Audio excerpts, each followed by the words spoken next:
Yeah, good evening, everyone. This evening, I've invited Ajahn Pavaro to offer the Dhamma reflection. Ajahn Pavaro, so over there, the chair.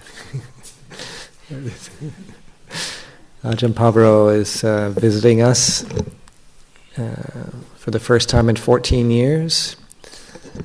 He's ordained in Canada, his home country. Ordained, and his teacher was at that time was Ajahn Sona. His preceptor is Lumpur Pasano, who's also my preceptor, also Ajahn Kachana, who's somewhere here, I think. Ajahn Pasano at that time was the co-abbot of Abhayagiri Monastery in California and acted as preceptor. So Ajahn Pavaro and I were pretty much the same monastic age. He's a few months ahead of me, and so he's been a monk for more than 21 years. He's been a bhikkhu, and currently lives at Tisarana Monastery, where he's resided for quite a few years now, after living in Canada and then in several years in Thailand at various monasteries. And so he's just over in the UK for a couple of weeks visiting Chithurst and Amravati, but also one of his sons lives with his wife and family in somewhere south of London. So it's a delight to have Ajahn Pavaro visiting us, and he very graciously accepted the invitation to offer a Dhamma reflection this evening. So thank you.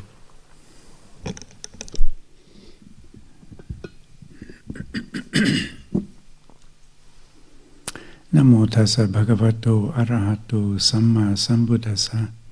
Namo tassa bhagavato arahato samma sambuddhassa. Namo tassa bhagavato arahato samma sambuddhassa. Buddhang dhammang sanghang namasami.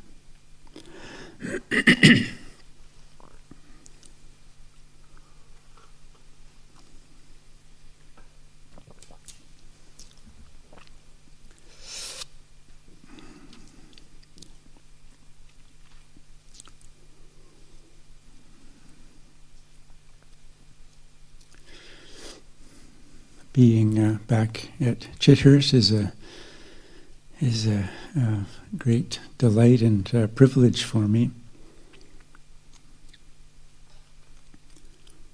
Being a bhikkhu in this tradition, and as Ajahn Hingsgo mentioned, having ordained in Canada, which was at that time especially a real pioneering adventure, with Ajahn Sona and a very small community.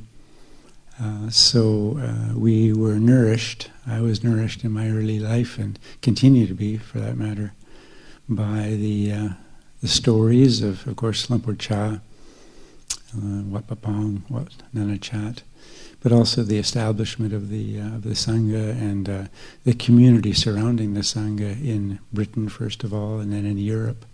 So, and we had nothing like what you have here in Europe. There, I mean, when I started out, Tisarana didn't exist. Temple Monastery in New Hampshire didn't exist. So there are huge distances between us, and even now it's long drives or a matter of time zones. So it's lovely to be here, and I've been taken for walks by Ajahn Karuniko, Ajahn Hingsako, and just shown various things, and I've been interested just to see the buildings and how things have developed, and of course I've seen the pictures too of the derelict cars, and I've heard stories about the rotten floorboards and whatnot from my abbot Ajahn Upavir Dhammo, and so it's a matter of some kind of awe, I think, in part, to be here and see how this place has flourished, not only on the monastic side, but each day, of course, I witness the large numbers of people coming, supporters, and obviously sometimes many friends of very long-standing of the community here. So it's an honor to be here. Being in my because memory is so much part of our practice, and in monastic life you're developing a kind of identity around things, and for me, partly because of what I just said, reflecting on the Dhamma and the suttas, of course, but also reflecting on the great adventure of forming the Sangha and bringing the Buddha and Dhamma and Sangha to the West in the way that occurred here. My attention was often drawn to the teachers, Lumpur Sumedho, of course, and Lumpur Sucitto, who actually has just been at Tisarna, and I got to spend a bit of time each day with him, actually. And of course he's written a great deal, and something is just maybe my character, but I like to review little lists, and I have a few little black books that have sutta passages mostly, and then short excerpts from reflections by some of the Krubajans and some of our teachers in the West as well. And there's something that I read, probably 20 years ago. It was from an early writing of Ajahn Sucitto's, actually. And I was able to thank him for it, brought it up during one of our private conversations, and just to observe how powerful it was when I first read it, and the way, at least the way my mind works and practices, quite often if there's a little phrase or some sort of observation or reflection that I find very dense in its import, my mind will just go to it, sometimes several times a day, and this observation had that kind of quality, and it's been in my little book now for many years, and I still read it with appreciation. It goes like this: what sustains a spiritual life is that it has a life of its own. This is the way mind is. A couple of things go on when I give talks, and I'm sure most people give talks, is one becomes a little self-conscious. And that's actually very instructive in Dhamma, isn't it? Because anatta, the nature of the self, the kind of angularity and the difficulty of feeling like we have selves to defend and whatnot, is so much part of our practice. So that means for me, little things like this occur. What sustains a spiritual life is that it becomes independent of one's own volition. It has a life of its own that one comes to recognize and serve. Something about that at the time, and something about it even now, seems so apt in how practice works in many ways, and I've always loved the sense of agency that it describes so succinctly. The agency of the Dhamma, agency of our practice, and something which occurs when we give ourselves to practice, when we endeavor, when we are sincere in the way it is that we undertake practice, or when we remind ourselves that we maybe aren't as diligent as we can be and perhaps should be, and then return to it. But something about that sense of agency is, I think, very compelling, because when we begin to recognize and serve it, the notion of self, this problem of self that I just was required to announce to you once again, is somehow dismissed, or it fades to some degree, or we understand the predicament that we live in and live by as we maintain, or insofar as we maintain this problem of self. And so anatta, which for most of us is the most subtle of the characteristics of existence to understand, anatta is in this way perhaps some element of understanding comes to bear on this characteristic.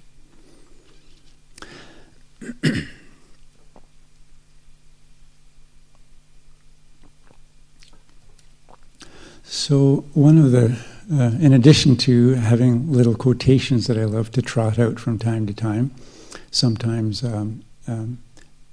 correctly, sometimes incorrectly, also the way my own interest develops in practice is I'll work for a while with maybe a list, and as we all know, lists are very much part of the Buddha's teaching. He was a master of apt lists, which were very valuable, and anywhere you turn, you can find a list to contemplate.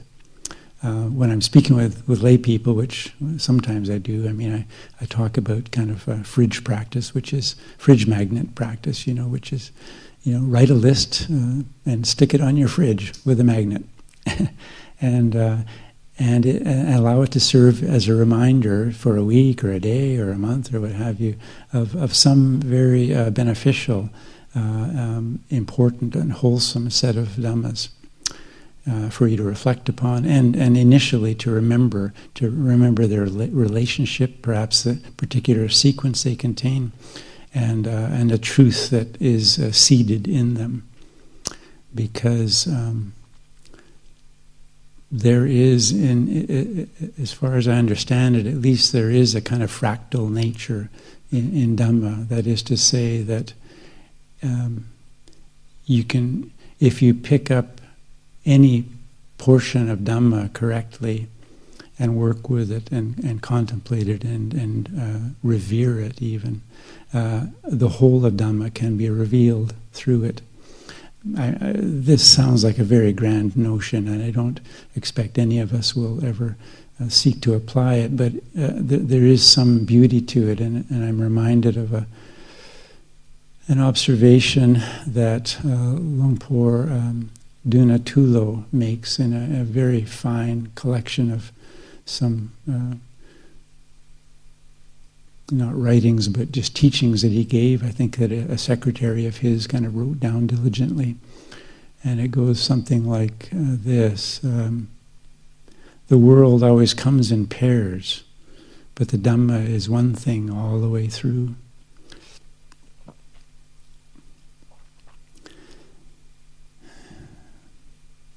I still can't quite state that without a kind of emotion actually arising. I find that so beautiful.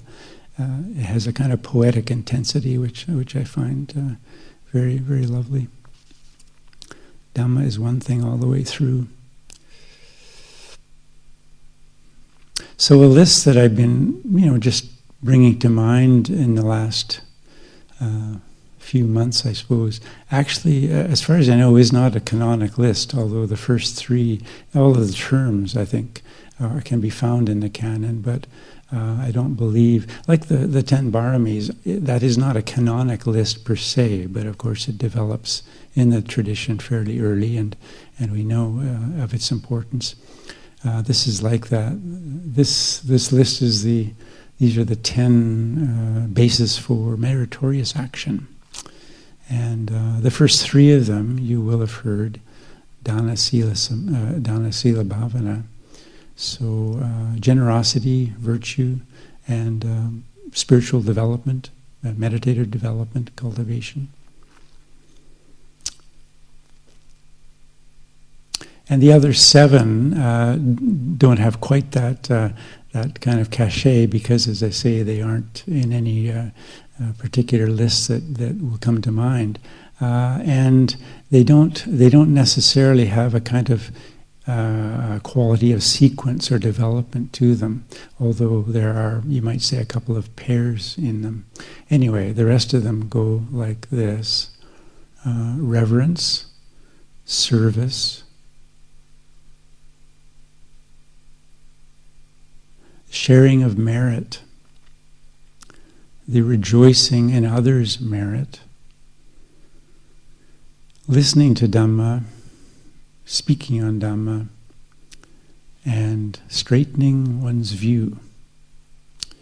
So these are very potent in various ways.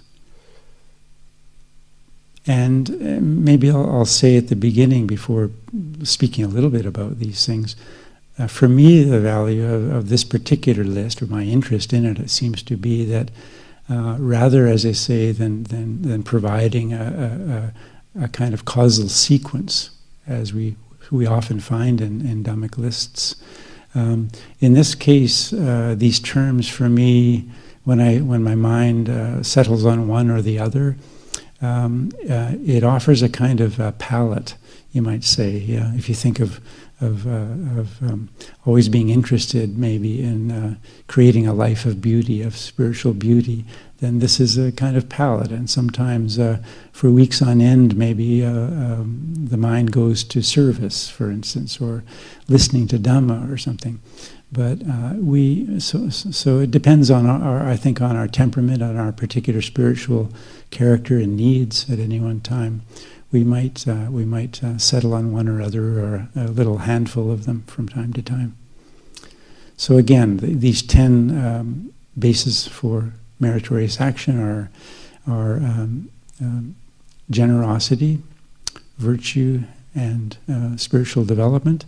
And in a way, I expect you've heard these spoken of quite often from time to time. So maybe it goes without saying, if it's true, and I believe it is, that Dhamma is one thing all the way through, we could just begin anywhere, and the talk could continue for a great long time, just speaking on virtue, for instance. So, reverence. This is very interesting to me. Reverence for me, and you can check this with yourself, but I have a sense here of kind of loving respect, appreciation, gratitude. These things kind of cohere for me in the notion of reverence. Some of the older folks here might remember Albert Schweitzer's coining a term, reverence for life, which is, I think, a very beautiful notion. In the Buddhist context, so you may have encountered a sutta, I believe it's in the Samyutta Nikaya, where the Buddha, shortly after his awakening, recognizes that one who dwells without reverence is dwelling in a kind of suffering. So reverence was, even for the Buddha, he recognized that it was very important to have something to revere, and he cast his mind about, first of all, to his two teachers, of meditation during his years of practice in his renunciation. He recognized that both of them had passed away quite recently, and were kind of beyond his ability to reach them, because they were in very, very sublime, rarefied, heavenly states, and there was no kind of connection possible. So then he decided to give his reverence to the Dhamma to which he had become awakened. So revering truth, I mean, this is a very profound insight on his part, but this notion that it's very important to have something to revere, to have loving appreciation for, to having loving respect for.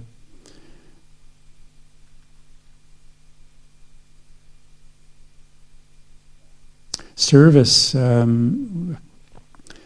what comes to mind here is how our self-centeredness, our selfishness, our wishes and wants, our preferences are so easily, naturally set aside when we just consider how we can be helpful.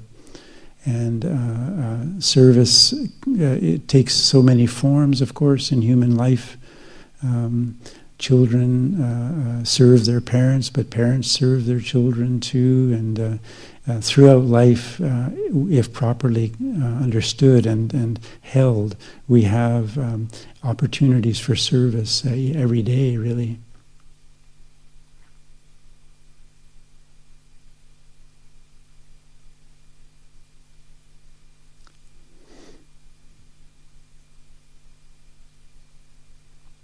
Sharing of merit is hardly a mystery or a surprise to people who come to monasteries. Because I'm in a kind of small monastery, of course people bring food fairly often, but sometimes the Sangha is more or less alone, except with our stewards who kindly prepare meals and so forth. But especially where there's a large Asian contingent, there is this naturalness to sharing of merit, and of course the offering up of names of recently departed relatives or friends or people who are in need of some solace, some merit, because maybe they're undergoing some crisis or they're about to have an operation or something of this kind. So such a lovely notion, and this is a type of service too, isn't it? But understanding that our actions in daily life, when properly directed, and when the demands of our selfish concerns are abated and not in the picture, it's quite natural to think of others and to think of how we might help, what we might bring to be of benefit to them. Very, very beautiful. And it isn't. These aren't esoteric things, but they can be developed to a very sublime degree, I think. But we see generosity and service and all of these notions, I think, even in more regular forms of human life. But when developed and actually reflected upon, concentrated upon, because we have a list like this to work with, we have some means for these qualities to coalesce or constellate in our experience. Rejoicing in the merit of others. Well, this is of course one of the ways of understanding mudita, sympathetic joy, appreciative joy.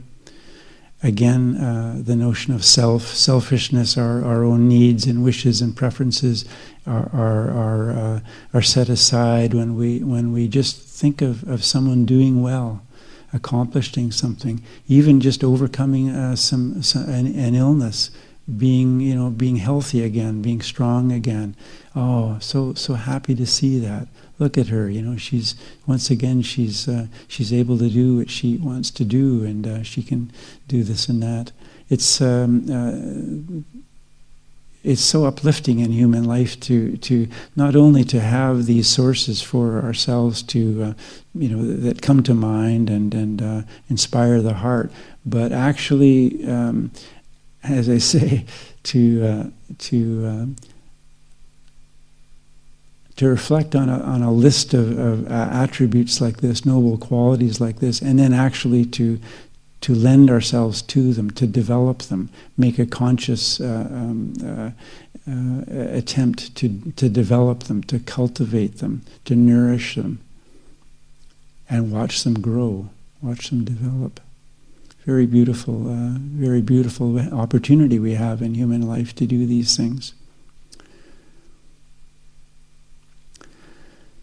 Listening to Dhamma,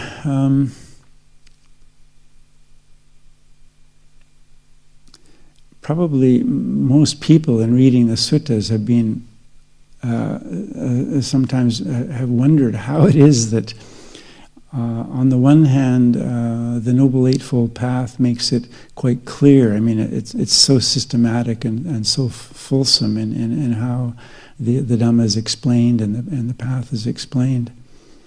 And there is a sense that when the fruits and path arise in the heart and mind of the practitioner, they do so fully when jhana is present. So when the faculties are fully ripe through all of the elements of the Eightfold Path, including samma samadhi. And yet, many suttas describe the event where people have congregated to listen to the words of the Buddha, and he, being the preeminent teacher who could, in fact, discern through his own capacity, he could discern the precise needs of a listener's, their precise karmic predicament and with precision their spiritual faculties. He could deliver a teaching that was exactly correct for them. So this is an astonishing kind of capacity when one thinks about it. And when this occurred, sometimes 1 or 2 or 5 or 10 or many more people in the congregation who were sitting there listening to the Dhamma and were not in any way we would normally understand it in jhana, they became fully awakened or awakened to one of the paths and fruits. So it's a little perplexing, and yet it seems that what we're to understand, I believe, is that we are capable of listening to Dhamma as a matter of vital concern, and that I think Ajahn Sona used to explain it like this. He would say that there are times when the mind can come together, the faculties can come together with what he called jhanic intensity, which is, I think, a nice, very apt way of putting it. And that would in those moments when the attention was so precise and so aligned with the truth as it was being expressed, that actual awakening in one stage or another could occur. Even and it wasn't just the Buddha either. I mean, I'm thinking of a beautiful sutta with the Venerable Khemaka, in which he is asked a series of questions. He's very, very ill. He's asked a series of questions, and at the end of it, he develops a couple of very beautiful, very sublime similes. And at the end of it, 60 listeners to that, 60 Sangha members who had gathered around him, including the Venerable Khemaka himself, became fully awakened. So these things occurred in ancient times, and perhaps even in far more recent times. And it's a very powerful, I think, thing to sit with, I think, to recognize that the Dhamma, when it's properly spoken and when a person is properly attentive, and who knows what other conditions are exactly present in those moments, that it is possible to actually discern and realize some element of truth.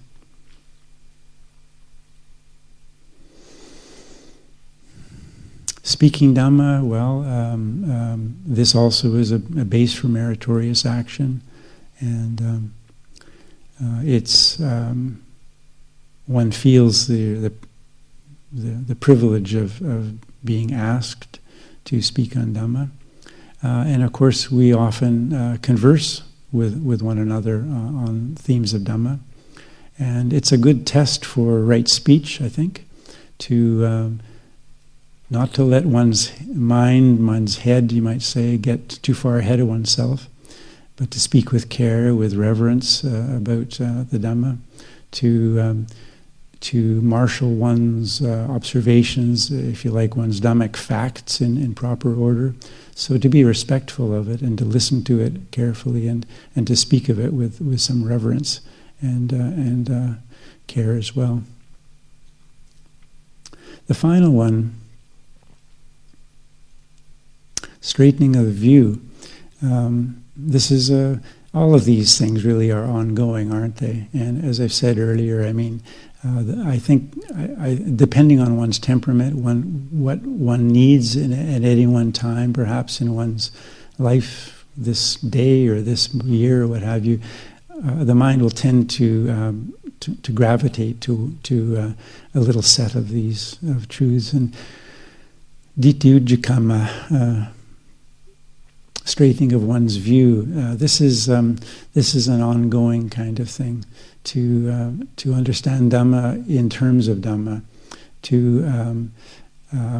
and realizing that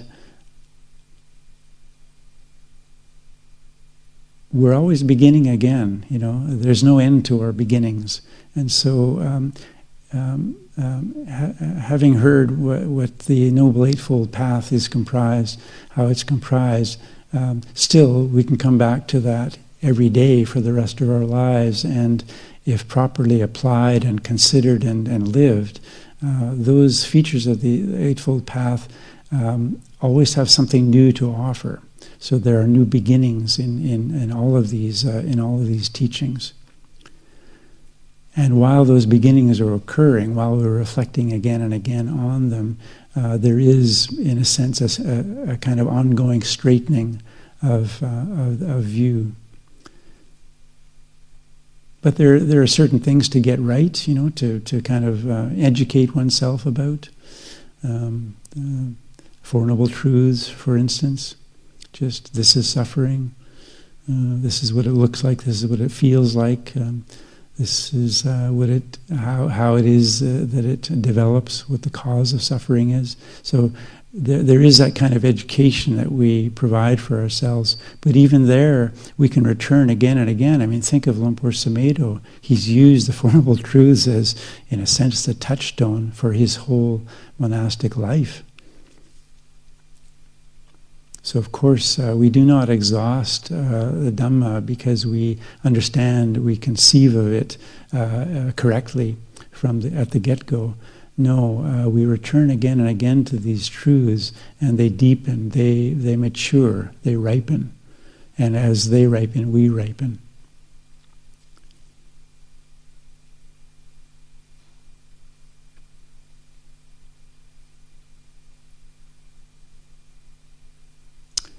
And as we do so, we're seeing in Dhamma, we're seeing in our practice, we're being able to observe in real life the agency of a practice for ourselves.